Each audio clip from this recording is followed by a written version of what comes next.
충격! 한국 교회가 유럽 교회처럼 점점 텅 비어가고 있다. 저도 기독교 신앙을 오랫동안 지켜온 성도입니다. 오늘은 정말 교회가 걱정되고 이러다가 우리나라가 영적 무지와 혼돈 속에 빠지는 것이 아닌가 하는 불안감에 한국 교회가 유럽 교회처럼 텅 비어가고 있다는 주제로 이 영상을 시작합니다. 끝까지 들어주시면 감사하겠습니다. 1. 유럽 교회의 위기, 그 현장을 보셨나요? 유럽의 도시를 여행해보면 수백 년의 역사를 간직한 웅장한 교회들이 도시 곳곳을 장식하고 있습니다. 500년이 채 안 된 교회는 오래된 축에도 못 낄 정도로 정말 오랜 전통과 역사를 자랑하는 곳이 많죠. 하지만 이 화려한 외관 이면에는 심각한 문제가 자리 잡고 있습니다. 텅 빈 교회의 관리와 유지 문제. 런던을 비롯한 유럽의 많은 교회들, 한때는 몇백 명, 몇천 명, 많게는 몇만 명의 성도들로 가득 찼던 곳이 지금은 머리가 희끗희끗한 노인들 몇 분만 남아 계십니다. 젊은 세대, 중년, 노년 모두가 교회를 떠났고 교회는 더 이상 예배를 드리는 장소가 아니라 거대한 흉물로 변해버렸습니다. 성도 수가 급격히 줄면서 교회 운영에 필요한 재정이 부족해졌고 목회자들도 떠나고 교회 건물은 유지 보수가 안 되어 심각한 사회 문제로 떠오르고 있습니다. 국가나 지자체에서도 교회에 예산을 투입할 여력이 없습니다. 이로 인해 일부 교회는 완전히 방치되어 도심 미관을 해치고 안전 문제까지 야기하는 흉물로 전락하고 있습니다. 신자 감소의 배경 유럽 사회의 변화. 유럽이 오랜 세월 기독교의 중심지였음에도 최근 수십 년간 급속하게 세속화가 진행되었습니다. 젊은 세대일수록 종교에 무관심하거나 무신론을 택하는 비율이 높아졌고 교회 출석률 역시 지속적으로 하락하고 있습니다. 예를 들어 독일, 프랑스, 네덜란드 등 주요 국가에서는 전체 인구 중 정기적으로 교회를 찾는 신자의 비율이 10% 미만인 곳이 많습니다. 2020년 기준 독일 개신교 신자 비율은 약 23%, 프랑스는 5% 미만입니다. 교회가 사라지거나 방치되는 현상은 단순히 종교시설의 존폐 문제가 아닙니다.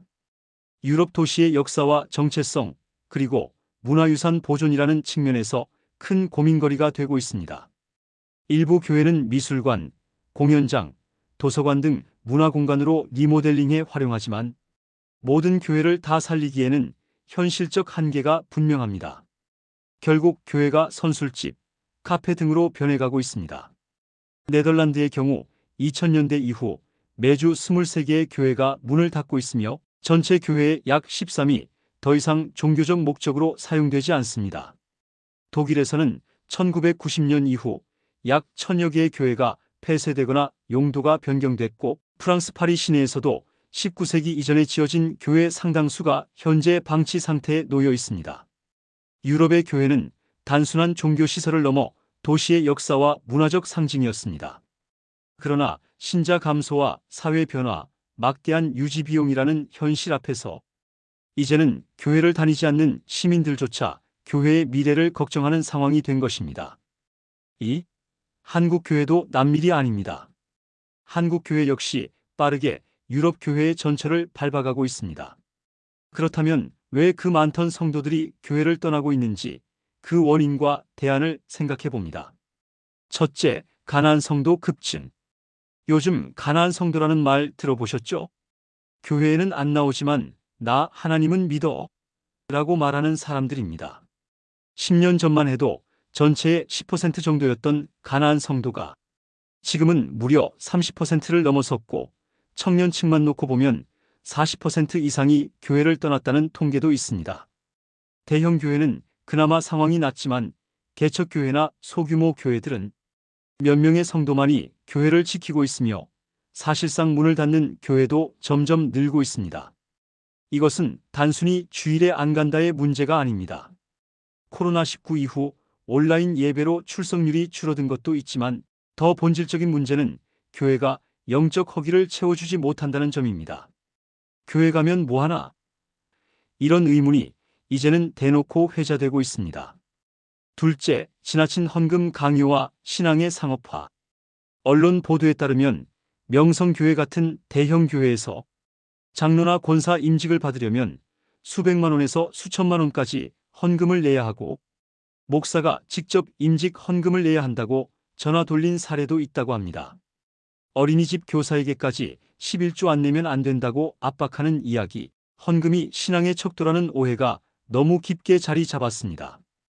헌금은 기쁨과 감사로 자발적으로 해야 하는데 강제로 돈을 내야 한다는 압박을 받으면 성도들은 신앙돈이라는 환멸만 남아 교회를 떠나게 됩니다.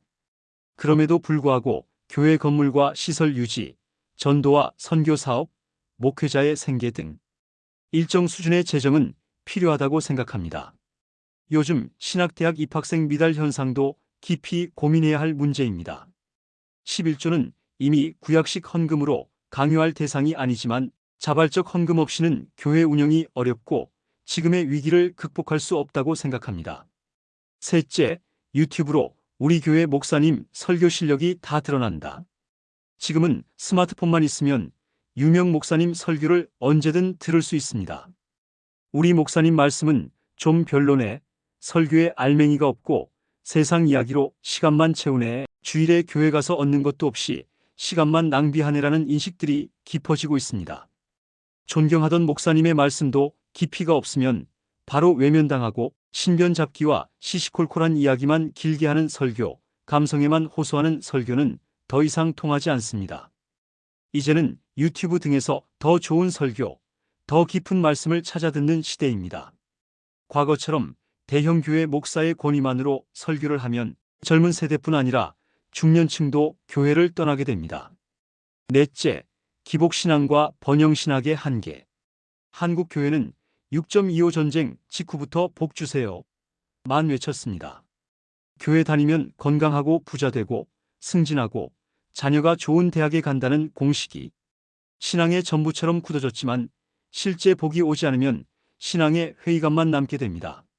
예수님의 영원한 생명, 천국에 대한 소망, 영적 성장은 사라지고 허무감만 남습니다. 복 주세요로 시작한 신앙이 이제는 교회 다녀도 별 유익이 없으니 안 나가야겠다로 변하고 있습니다. 다섯째, 성경에 대한 무지. 주일학교, 청년부, 수십 년 교회를 다녀도 성경의 큰 그림을 모르는 경우가 많습니다. 교회가 깊이 있는 성경 교육을 하지 않고 착하게 살아라, 열심히 다니면 복 받는다는 도덕 교훈만 반복하기 때문입니다. 지세대들은 묻습니다. 그래서 성경은 뭘 말하냐고. 답을 못 해주면 흥미를 잃고 결국 출석률은 계속 추락합니다. 교회에서 성경 전체의 흐름을 가르치지 않고 큐티식으로 한두 구절만 다루니 성경 전체를 이해할 수 없습니다. 정말 교회에 다니는 이유가 창조주 하나님과 유일하신 구원자 예수 그리스도를 알고 감사 예배를 드리는 것임을 잊지 말아야 합니다. 여섯째, 출세 중심 문화와 예배 경시. 부모와 자녀 모두 공부를 위해 주일 예배도 포기합니다.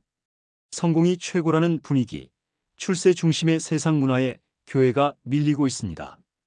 교회가 자녀 성공에 도움을 주지 못한다고 판단되면 가족 전체가 교회를 멀리하게 됩니다. 일곱째, 무리한 교회 신축의 부담. 대형 교회, 소형 교회 할 것 없이 건물을 성전 건축이라는 명분으로 경쟁적으로 신축하고 있습니다. 하지만 교인들에게 돌아오는 것은 헌금 부담뿐입니다. 재정 투명성이 떨어지고 일부 충성심 강한 성도들에게만 권력이 집중되면 교회는 망가집니다. 전국 곳곳에서 무리한 교회 신축과 은행 융자 부담으로 교회가 쓰러지고 있습니다. 성도들이 은행 대출 담보로 잡힌 사실을 알고 심리적 부담을 느껴 교회를 떠나는 경우도 많습니다. 결론, 한국 교회, 유럽 교회 꼴 나기 전에 정신 차려야. 유럽 교회가 텅 빈 이유는 교회가 영적 갈망을 채워주지 못하고 본질에서 멀어졌기 때문입니다. 지금 한국 교회도 똑같은 길을 걷고 있습니다. 지나친 헌금 강요, 기복신앙, 번영신학, 얕은 설교, 성경과 영적 성장 부실, 교회 확장으로 인한 심적 부담, 이 모든 것이 예수님의 구원의 은혜와 성경의 진리를 잊어버린 결과입니다. 하지만 희망은 있습니다. 성도들과 교회가 다시 태어나야 합니다. 하나님의 구원 계획, 예수님의 십자가, 은혜에 대한 감사, 주님의 부활로 인한 부활 확신과 영원한 생명을 얻는 소망으로 돌아가야 합니다. 성도들이 서로 돌보고 격려하는 사랑 공동체로 교회가 다시 세워져야 하며, 목회자들이 깊이 있는 진리의 말씀과 영적 성장을 도모하는 설교를 할 때 한국 교회는 다시 살아날 수 있다고 생각합니다. 지금도 늦지 않았습니다. 한국 교회가 진심으로 영적 고갈을 다시 채워주는 기쁨의 장소로 거듭날 때 제2의 부흥기를 맞이할 수 있다는 희망을 품으며 이만 마치겠습니다. 감사합니다.